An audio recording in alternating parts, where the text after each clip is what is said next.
Kita masuk ke segmen yang berikutnya. Di sini kita menentukan berapa kali jumlah replikasi begitu ya. Sebelumnya kan Anda sudah belajar mengenai estimasi intervalnya. Nah, di sini kalau ukuran kinerja kita adalah mu begitu ya. Anda kan tahu tadi bahwa mu begitu kurang lebih sama dengan x bar ditambah dan dikurangi, ini adalah Z atau T boleh juga begitu ya, alfa per 2 ini sigma dibagi dengan akar N. Nah, ini disebut sebagai error ya, sehingga errornya akan sama dengan Z alfa per 2 sigma dibagi akar N, sehingga otomatis Anda bisa mendapatkan N nya sejumlah ini ya. Ini boleh Anda ganti dengan Z ya, ini boleh Anda ganti, ini kalau dengan T harusnya ini adalah S ya, dan ini adalah errornya.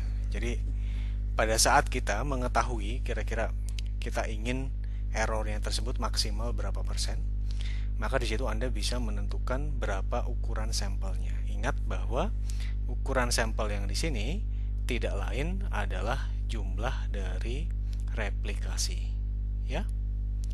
Nah, kemudian kalau Anda lihat di sini ya, eh, ini kalau misalnya Anda menggunakan distribusi T begitu ya, maka pasti Anda memerlukan derajat kebebasannya, yang mana derajat kebebasannya tersebut di mana di sini bisa kita tentukan sama dengan n-1, tapi masalahnya justru n itu kan yang sedang ingin kita cari begitu ya, yang sedang ingin kita hitung. Nah, kalau Anda ingin mencari n-nya, maka bisa kita dekati dengan distribusi normal.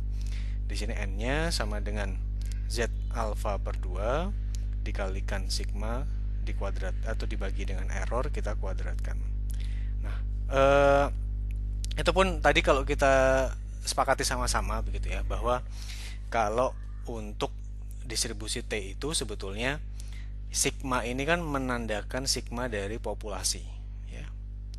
Dia menandakan parameter dari populasi, tetapi kalau kita lihat sebetulnya parameter dari populasi ini tidak pernah kita ketahui ya.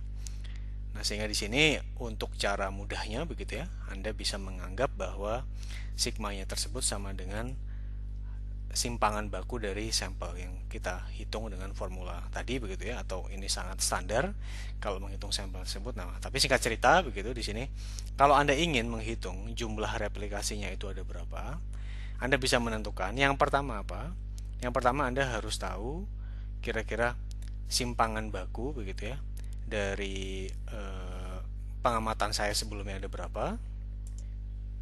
Di sini untuk menentukan berapa simpangan bakunya, Anda bisa menggunakan beberapa kali replikasi dulu ya, kemudian Anda dapatkan simpangan baku, kemudian Anda jalankan ya.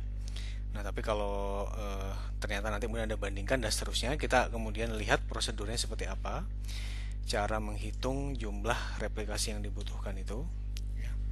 Jadi yang pertama, Anda menjalankan simulasi dengan beberapa kali replikasi awal.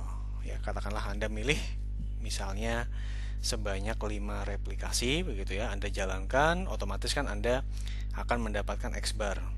Kalau Anda mendapatkan X bar, Anda juga mendapatkan simpangan baku atau S ya. Oke. Anda sudah dapatkan. Nah, kemudian ini ya, Anda jalankan sebanyak M replikasi awal, Anda akan mendapatkan simpangan bakunya tersebut dari sampel yang awal tersebut sebanyak S-nya ya.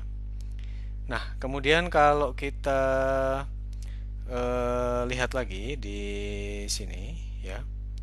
Kalau Anda lihat di sini, kemudian dari M ini kan Anda dapat S ya. Kalau Anda dapat S dan Anda menentukan kira-kira alfanya itu berapa, maka Anda bisa menghitung jumlah replikasinya. Nah, di sini jumlah replikasinya tersebut sudah merupakan jumlah replikasi yang baru. Oke. Di sini karena dia sudah merupakan jumlah replikasi yang baru, di sini kita mendapatkan nilai n ya dengan formula yang tadi. Di mana n Anda menentukan, karena kalau Anda tahu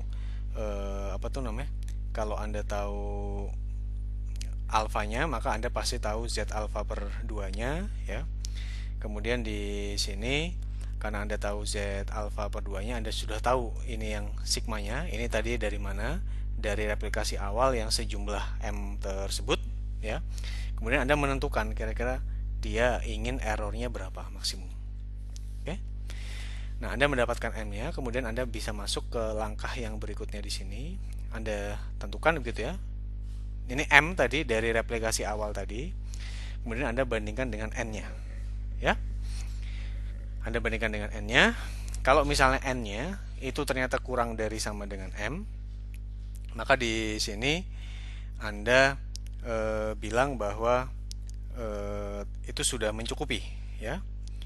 Dia sudah mencukupi, Anda tidak perlu melakukan replikasi tambahan. Nah, tetapi kalau kita lihat di sini, kalau misalnya ternyata N-nya lebih besar dari M, maka berarti Anda tidak perlu replikasi tambahan, ya, betul, tidak perlu simulasi tambahan maksudnya. Tapi kalau ternyata jumlah replikasinya belum mencukupi dari yang ada sekarang, maka berarti Anda perlu melakukan beberapa kali simulasi lagi sampai jumlah N-nya tersebut terpenuhi. Baik. Nah, di sini contohnya, misalnya Anda memiliki, ini lagi-lagi tadi simulasi yang sama, ya, adalah jumlah pelanggan yang dilayani per jam. Anda jalankan, Anda model simulasi sebanyak 5 replikasi, maka tidak lain ini adalah M tadi. M-nya sama dengan 5. Anda jalankan, kalau sama dengan 5, Anda dapatkan output dari replikasi 18, output dari replikasi 210, kemudian 11, 12, dan 9, ya. Nah, dari replikasi yang sejumlah 5 ini, Anda sudah bisa mendapatkan simpangan baku, ya. Simpangan bakunya tersebut di sini sama dengan 1,58. Di sini Anda dapatkan, tentu saja Anda perlu menghitung rata-ratanya dulu, ya. Atau kalau Anda menggunakan Excel, ini sudah Anda dapatkan secara otomatis. Nah, sekarang kita menentukan, ya. Misalnya Anda menentukan level signifikansinya itu sebanyak 5%, ya. Maka tentu saja tingkat kepercayaannya ada sebanyak 95%, ya. Nah, dengan tingkat kepercayaan 95% ini, di sini kalau kita lihat, ya, maka berapa Z alfa per 2, maka adalah sama dengan Z 975, itu sama dengan di sini adalah 196, ya, kalau Anda menggunakan tabel. Atau kalau Anda mau menggunakan Excel, itu juga Anda bisa dapatkan secara langsung begitu, ya. Di sini kalau Anda lihat ini 1,96, ya. Kalau misalnya Anda menentukan bahwa alfanya 10%, ya, Anda bisa hitung sendiri ada berapa. Nah, dengan cara demikian, misalnya kemudian Anda menentukan errornya tersebut sejumlah 25%, ya. Maka di sini jumlah replikasi yang kita perlukan itu sama dengan tadi 1,96, ini adalah Z alfa per 2. Ini 1,58, ini simpangan baku dari 5 replikasi awal yang sudah kita lakukan. Kemudian kita bagi dengan 25%, ketemu sebanyak kurang lebih 39 sampel. Nah, di sini kalau Anda lihat 39 sampel, ternyata dia kan lebih besar daripada M. M yang tadi kan sama dengan 5, ya. Di awal kan tadi kita hanya melakukan 5 replikasi yang ini. Berarti dalam hal ini Anda belum mencukupi kalau ingin mendapatkan sekian, begitu, ya. Tapi kan itu baru taksiran sebetulnya, ya, karena simpangan bakunya kan dari sini. Nah, berarti Anda perlu menambah 34 replikasi lagi sampai Anda bisa mendapatkan 39 replikasi ini. Baik. Nah, itu kalau kita lihat, ya, itu kan cara kita menentukan replikasi berdasarkan tingkat kesalahan yang relatif, ya. Tingkat kesalahan yang absolut, yaitu sebesar 25% tadi. Nah, bagaimana kemudian kalau Anda ingin menentukan begitu, ya, replikasinya tersebut sekarang berdasarkan tingkat kesalahan yang relatif, yang mana ini kita notasikan dengan petik begitu, ya. Di sini jumlah replikasi minimumnya lagi-lagi dengan tingkat kepercayaan sebesar atau level signifikansi alfa begitu, ya. Itu sama dengan Z alfa per 2 dikalikan dengan simpangan baku dari percobaan awal yang kita lakukan tadi. Anda bagi dengan apa? Anda bagi dengan error relatif, ya. Di sini kemudian ditambah dibagi 1 plus R relatif dikalikan dengan nilai rata-ratanya. Nah, contohnya ini ya. Contohnya kalau kita lihat di sini, misalnya kalau kita lihat ini adalah nilai dari data awalnya begitu ya. Anda ini sama tadi, Anda lakukan replikasi, Anda dapatkan begitu bahwa di sini simpangan bakunya sama dengan 1,58. Maka selanjutnya di sini adalah eh, di sini tingkat kesalahan relatifnya sebesar 0,1. Biasanya tingkat kesalahan relatif itu kalau usernya tidak terlalu yakin begitu ya dengan simulasinya tersebut, atau dalam kata lain misalnya Anda baru mempraktikkan simulasinya tersebut untuk awal saja begitu kan. Kalau kita baca buku Dallenbach begitu ya, kalau kita melakukan pemodelan begitu kan, implementasi itu kan bisa bermacam-macam begitu. Apakah implementasi itu di tahap awal begitu atau sudah di level yang mature begitu ya. Nah, kalau sudah di level yang mature mungkin Anda bisa menggunakan tadi kesalahan yang absolut begitu. Artinya bagaimana? Kalau misalnya Anda melakukan studi begitu ya.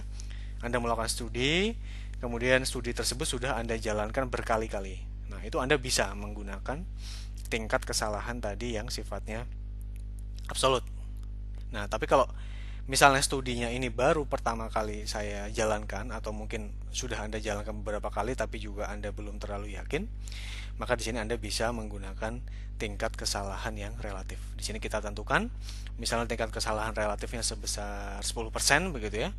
Maka di sini kalau Anda lihat jumlah replikasi minimum yang diperlukan itu sejumlah 12 replikasi ya. Artinya ini pun sama, karena tadi awalnya Anda baru menjalankan replikasinya itu sebanyak 5 kali replikasi, maka di sini Anda perlu menjalankan simulasinya itu 7 kali lagi sampai kemudian Anda bisa mendapatkan error sesuai dengan yang diharapkan tadi. Ini dan ini tadi errornya adalah error yang relatif. Nah, oke. Nah, di sini kemudian simulasi tersebut bisa kita bagi menjadi dua jenis begitu ya. Yang pertama adalah simulasi yang disebut sebagai simulasi berhenti atau kita sebut sebagai terminating begitu. Kemudian ada jenis yang kedua yang kita sebut sebagai simulasi tak henti atau simulasi yang kita sebut sebagai yang sifatnya non terminating ya. Nah, bagaimana Anda menentukan prosedur eksperimennya tersebut begitu ya? Misalnya seperti apa jumlah replikasinya dan juga penentuan statistiknya tersebut itu berbeda-beda begitu ya. Maksudnya tekniknya nanti berbeda-beda, tapi di sini kalau kita lihat pengertiannya dulu, simulasi berhenti di sini itu biasanya tentu saja kalau secara logika begitu ya. Misalnya sistem saya memang memiliki jam selesai begitu ya. Contoh kalau dalam hal ini misalnya kantor pos gitu ya. Kantor pos kan jam 4 atau jam 5 sore sudah berhenti. Nah, maka di sini kalau Anda lihat di sini kalau Anda lihat ya sampai selesainya tersebut begitu sesuai dengan time window-nya tersebut. Nah, tetapi kalau simulasi tak henti, misalnya kalau secara natural begitu ya, memang sistemnya tersebut katakanlah bekerja secara terus-menerus, misalnya katakanlah pom bensin 24 jam begitu. Atau misalnya Anda berada di sebuah industri begitu ya. Industrinya itu adalah industri proses, bekerjanya juga 24 jam. Nah, maka di sini itu Anda bisa menggunakan simulasi yang tak henti. Nah, untuk simulasi yang tak henti ini ada sebuah terminologi yang disebut sebagai kondisi mapan atau kondisi yang sifatnya steady state ya. Jadi awalnya dia akan bersifat volatile begini, nah kemudian dia mapan seperti ini. Nah, biasanya kita ingin tahu kira-kira dia mapannya itu sudah sampai di yang mana. Nah, ini kita mulai dulu kalau dalam simulasi yang sifatnya itu adalah simulasi yang berhenti begitu ya atau terminating begitu. Jadi di sini adalah bagaimana Anda menentukan status awal dari modelnya tersebut begitu ya.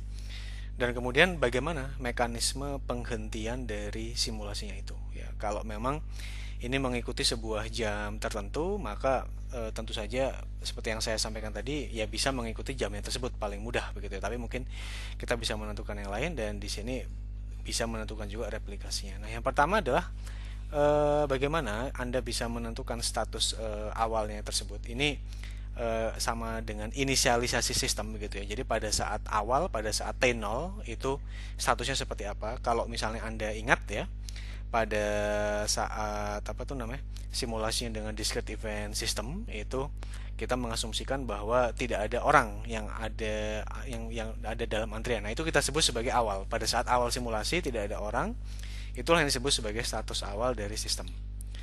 Nah, bagaimana kemudian Anda juga bisa menghentikan simulasi, ya? Di sini kalau Anda lihat di sini ada yang disebut sebagai terminating event, ya, ada beberapa kondisi. Nah, misalnya kalau jumlah pelanggan sudah sama dengan sekian, bisa kita hentikan, ya, kalau dari jumlah pelanggannya. Atau paling mudah dari sisi waktu. Kalau sudah jam 4 sore, nah maka itu juga akan kita hentikan. Itu eh, apa tuh namanya? Kalau kita berbicara kapan simulasi tersebut akan dihentikan, ya. Nah, kemudian bagaimana Anda bisa menentukan replikasi begitu ya? Ini sebetulnya agak mirip dengan yang sudah kita lakukan. Di sini replikasinya tersebut Anda bisa lakukan begitu ya dengan bilangan random yang independen antara satu replikasi dengan replikasi yang lain. Nah, bagaimana kemudian kalau kita menentukan yang jenis yang kedua? Di sini ada simulasi yang dia itu tidak berhenti, ya. Maka ada beberapa isu juga. Yang pertama adalah bagaimana Anda menentukan periode pemanasannya atau yang disebut sebagai warm up period gitu ya. Yang di sini. Jadi kan tadi saya sampaikan yang awal itu adalah kondisinya itu volatile begitu. Nah, inilah yang disebut sebagai warm up periodnya dari titik, kalau saya sebut ini titik A ya, dan yang di sini adalah titik B. Oke. Kemudian bagaimana kemudian Anda menentukan sampelnya itu bakal seperti apa, dan juga sama begitu ya, kapan ini akan dihentikan begitu ya kan. Meskipun secara terminologi ini adalah simulasi yang akan Anda jalankan terus-menerus begitu ya, tapi kan tidak mungkin rasanya komputer Anda itu akan Anda pakai terus-menerus begitu ya, sehingga di sini suatu saat juga harus kita hentikan. Nah, ini menentukan, yang pertama adalah menentukan periode pemanasannya atau warm up period ya. Jadi di sini Anda tujuannya tersebut adalah supaya Anda bisa nanti mengamati kondisi mapannya atau kondisi steady state ya. Nah, karena awalnya sekali begitu ya, ada beberapa variabel tersebut akan berpengaruh begitu ya terhadap simulasi yang tersebut. Itu kondisi awalnya tadi, kondisi transient yang masih volatile itu. Nah, kemudian seiring berjalannya waktu, perilakunya tersebut kemudian akan bergeser menjadi lebih mapan begitu ya, atau lebih stabil. Nah, sedangkan di sini distribusi dari variabel responnya menjadi kecil. Apa yang disebut sebagai distribusi? Distribusi itu variasinya. Kalau Anda lihat ya, di sini variasi titik yang saya coret di sini ya, kemudian dengan titik yang saya coret di sini kan besar ya kalau kita lihat. Tapi kalau kita mengukur satu titik lagi yang ada di kanan, itu kan menjadi lebih kecil karena di sini sudah menjadi kondisi yang sifatnya mapan. Oke? Nah, kemudian tapi masalahnya untuk mencapai kondisi mapan tersebut Anda memerlukan begitu ya, memerlukan di sini adalah kondisi begitu, di sini adalah warm up periodnya tersebutnya. Bagaimana kemudian kita bisa menentukan warm up period tersebut seberapa lama? Nah, itulah kemudian yang perlu kita analisis bersama-sama ya. Nah, ini menentukan periode pemanasannya atau warm up period begitu ya. Jadi Anda mengumpulkan beberapa statistik. Kalau dia sudah mencapai kondisi mapan begitu ya, maka di situ bisa di sini ya Anda harus menentukan berapa lama kondisi mapannya tersebut ya. Di sini Anda bisa menggunakan nanti peta moving average ya. Ini contohnya. Ini yang saya sampaikan tadi. Maka yang ada di sebelah kiri ini dia merupakan kondisi mapan tadi ya. Di sini adalah nilainya, nilai dari output dari simulasi yang didapatkan di titik ini dengan yang ada di titik yang setelahnya itu sangat besar gapnya, sehingga Anda harus menetapkan kira-kira nanti bakal seperti apa begitu ya. Nah, kemudian kalau Anda lihat di sini pada saat dia sudah kondisi mapannya tersebut di sini, bagaimana maksudnya cara menentukan moving average-nya atau jadi artinya kalau misalnya nilainya tersebut sudah, misalnya kalau yang di sini ya, misalnya 17, 20, 22, oh berarti di sini masih bergeser begitu ya. Kemudian di Di sini 24, 26, 27 juga masih besar, dan seterusnya. Tapi kalau nilainya nanti sudah menjadi katakanlah 50 begitu, kemudian 50,5, kemudian 60, oh ternyata sudah cukup stabil mungkin, atau bahkan 60 mungkin 59,5 kan bisa juga turun tentu saja ya.